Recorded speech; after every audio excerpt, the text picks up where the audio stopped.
चंद्रयान 3 का लैंडर 23 अगस्त शाम 6:04 पर उतरा था। भारत का झंडा चांद पर लहरा रहा है।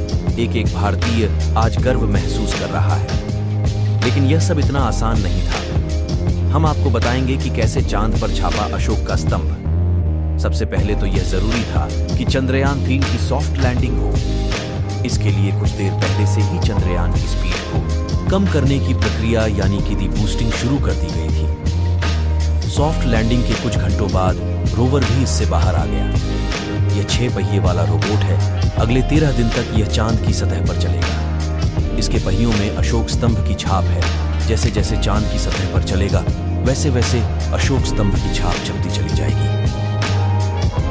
भारत के चंद्रयान 3 ने चांद के दक्षिणी ध्रुव के पास उतरकर इतिहास रच दिया। 40 दिन के लंबे सफर के बाद रोवर भी इससे बाहर आ गया। रोवर की मशीन लाइफ एक लूना डे है। चांद पर एक दिन पृथ्वी के 14 दिन के बराबर होता है। चांद के दक्षिणी ध्रुव के पास लैंडर उतारने वाला भारत दुनिया का पहला देश बन गया है। वही चांद की सतह पर लैंडर उतारने वाला चौथा देश बन गया है। अब चांद की सतह पर हर तरफ हम अशोक स्तंभ के निशान देख पाएंगे। भारत के लिए इससे ज्यादा गर्व की बात और कुछ नहीं हो सकती है। इससे पहले सितंबर 2019 में भी इसरो ने चंद्रयान 2 को चांद के दक्षिणी ध्रुव के पास उतारने की कोशिश की थी, लेकिन तब हार्ड लैंडिंग हो गई थी। अब आप यह भी जान लीजिए कि अब अगले 13 दिन तक प्रज्ञान रोवर क्या काम करेगा। प्रज्ञान रोवर पर 2 पेलोड लगे हैं। पहला है लेजर इंड्यूस्ड ब्रेकडाउन स्पेक्ट्रोस्कोपी।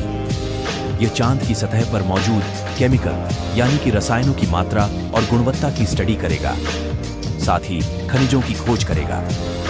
इसके अलावा प्रज्ञान पर दूसरा प्लोड है अल्फा पार्टिकल एक्स-रे स्पेक्ट्रोमीटर। यह एलिमेंट कंपोजिशन की स्टडी करेगा, जैसे कि मैग्नीशियम, एल्यूमिनियम, सिलिकॉन, पोटेशियम और लोहा। इसकी खोज लैंडिंग साइट के आसपास चांद के सतह पर की जाएगी। अब आपको पता होना चाहिए कि पिछले मिशन से हमें क्या मिला। इसरो ने साल 2008 में अपना पहला मूल मिशन चंद्रयान 1 लॉन्च किया था। इसमें सिर्फ ऑर्बिटर था, जिसने 312 दिन चांद का चक्कर लगाया था। चंद्रयान 1 दुनिया का पहला मूल मिशन था जिसने चांद में पानी की मौजूदगी के सबूत दिए थे। इसके बाद 2019 में चंद्रयान 2 लॉन्च किया गया था। इसमें ऑर्बिटल के साथ लैंडर और रोवर भी भेजे गए थे। हालांकि यह मिशन ना तो पूरी तरह से सफल हुआ था और ना फेल।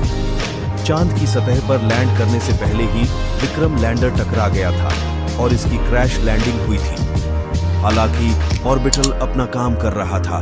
चंद्रयान 2 की गलतियों से सबक लेते हुए चंद्रयान 3 में कई अहम बदलाव किए गए हैं।